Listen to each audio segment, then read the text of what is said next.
Hello guys, welcome to cricket தகவல்கள். India versus Australia 5வது test போட்டியில் சிட்னியில் தொடங்குச்சு. முதல்ல டாஸ் வின் பண்ண இந்திய அணி பேட்டிங்கை கிளம்பிறங்கினாங்க. ஸோ நீங்கள் திருந்தவே மாட்டீங்களாடா, உங்களை திருத்தவே முடியாதடா அப்படின்ற மாதிரி தான். ஸோ மீண்டும் மீண்டும் மீண்டும் மீண்டும் அதே ஓப்பனிங் பிரச்சனை, அதே wicket. So first 5 ஓவர்லேயே 2 wicket.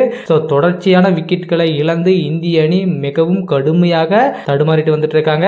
So நம்ம ரோஹித் சர்மா இருக்கிறதுனால தான் இந்திய அணி இப்படி இருக்கும் அப்படின்னு நினைச்சிட்டு இருந்தோம். அது கிடையாது. ஸோ அவர் இல்லாமலேயும் நம்ம இப்படி தான் இருப்போம் அப்படின்னு சொல்லிட்டு சொல்லி வச்ச மாதிரி எல்லா பேட்ஸ்மேனையுமே சும்மா சூப்பராக அவுட் ஆகியிருக்காங்க. வேற மாதிரி அவுட் எடுத்திருக்காங்க ஆஸ்திரேலியா பவுலர்ஸ். சும்மா சொல்லி சொல்லி சொல்லி சொல்லி விக்கெட் எடுக்கிறாங்க. அந்த அளவுக்கு செம்மையா பவுலிங் போட்டிருக்காங்க.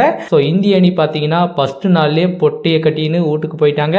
185 ரனுக்கு இந்திய அணியை ஆல் அவுட் பண்ணியிருக்காங்க ஆஸ்திரேலியா பவுலர்ஸ். ஸோ என்னடா இது, போங்கடாடே, நீங்க இப்படி திருந்தவே மாட்டீங்களா? ஸோ நீங்கள் இப்படியே தான் ஆடிட்டு இருப்பீங்களா? நீங்க என்ன பண்ணாலுமே யாரை எடுத்தாலுமே நாங்கள் இப்படி தான் ஆடுவோம்னு சொல்லிட்டு ஒத்த காலில் இருக்காங்க இந்திய பேட்ஸ்மேன்கள். ஸோ இந்திய அணி இப்போ 125 ரன் அடிச்சிருக்காங்க. 185 ரன்ல பார்த்தீங்கன்னா ரிஷப் பண்ட் ஒரு பக்கம் 40 ரன் அடிச்சாரு. ஜடேஜா பார்த்தீங்கன்னா ஒரு பக்கம் 26 அடிச்சிருக்காரு. கோலி ஒரு பக்கம் 17 ரன் அடிச்சாரு. சுமன் கில் பார்த்தீங்கன்னா 20 ரன் அடிச்சாரு. ஸோ எல்லாருமே நல்ல ஸ்டார்டிங் கொடுத்தும் ஏன் அதை பெரிய ரன்னா ஸ்கோரா கன்சிடர் பண்ணல அப்படின்றது தான் இங்க ஒரு மிகப்பெரிய ஒரு கேள்வியா இருக்கு. ஸோ கௌதம் கம்பீர் அவர்கள் எந்த மாதிரியான ட்ரிக்ஸோட அவங்களுக்கு பிளானை கொடுத்து பேட்டிங் லைனப் அனுப்பியிருக்காரு அப்படின்றது தெரியல. ஸோ எந்த மாதிரியான ஒரு இம்ப்ரூவ்மெண்ட்டுமே இந்த 4 டெஸ்ட் போட்டியிலுமே இல்லை. ஸோ இந்த 5வது டெஸ்ட் போட்டியிலாச்சும் இந்திய அணியின் பேட்டர்ஸ் ஏதாச்சும் பர்ஃபார்மன்ஸ் கொடுப்பாங்க அப்படின்னு எதிர்பார்த்துட்டு இருந்தோம். ஸோ கடைசியில் அதுக்கெல்லாம் வாய்ப்பே கிடையாது.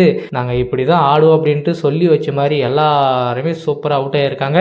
ஸோ இப்போ பார்த்தீங்கன்னா 185 ஆல் அவுட் ஆயிருக்காங்க. ஸோ டே முடியறதுக்கு முன்னாடி ஆஸ்திரேலியாவுக்கு ஒரு 3-4 ஓவர் போட வச்சாங்க. ஸோ அதுலேயும் டே முடிகிற அந்த கடைசி பந்தில் ஜஸ்பிரீத் பும்ரா கவாஜாவை விக்கெட் எடுத்திருக்காரு. ஸோ இப்போ 9 ரனுக்கு ஒரு விக்கெட்டில் ஆஸ்திரேலியா அணி பேட்டிங் பண்ணியிருக்காங்க.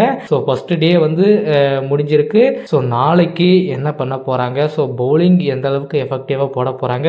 ஸோ இந்த தொடர் முழுவதுமே ஜஸ்பிரீத் பும்ரா மட்டும்தான் பவுலிங்கில் ஆக்ஷன் காட்டியிருக்காரே தவிர மற்ற எந்த பவுலருமே இன்டென்ட் காட்டாமல் இருக்காங்க. ஸோ மற்ற பவுலர்ஸும் சப்போர்ட் பண்ணாங்க அப்படின்ற பட்சத்தில் கண்டிப்பாக இந்த டெஸ்ட் போட்டியை இந்திய அணி வெற்றி பெறுவதற்கான வாய்ப்புகள் நிறையவே இருக்கு. ஸோ எந்த மாதிரியான சப்போர்ட் பண்ண போறாங்க. ஸோ முகமது சிராஜ் அவர்கள் சொல்ற அளவுக்கு பர்ஃபார்மன்ஸ் கொடுக்கல. ஸோ இப்போ இந்த மேட்ச்க்கு புதுசாக பிரசித் கிருஷ்ணா உள்ள வந்திருக்காரு. ஸோ அவர் எந்த அளவுக்கு பவுலிங் பண்றாரு அப்படின்றதையே நம்ம அடுத்தடுத்து நாளைக்கு நம்ம பார்க்கலாம். ஸோ இந்திய அணியின் இந்த பேட்டிங் குறித்தும் இந்திய அணி எந்த மாதிரியான பவுலிங் பண்ண போறாங்க அப்படின்றதை பற்றியும் உங்களுடைய கருத்துக்கள் சொல்லுங்க. ஸோ இன்னும் இந்திய அணியின் பேட்டிங்கில் எந்த மாதிரியான இம்ப்ரூவ்மெண்ட் வேணும், ஸோ யாரை தூக்கிட்டு யாரை உள்ள கொண்டு வந்தால் நல்லா இருக்கும், இல்லைனா யார் என்ன கம்பேக் பண்ணால் நல்லா இருக்கும் அப்படின்றத பற்றி உங்களுடைய கருத்துக்கள் மறக்காம கமெண்ட்ல சொல்லுங்க.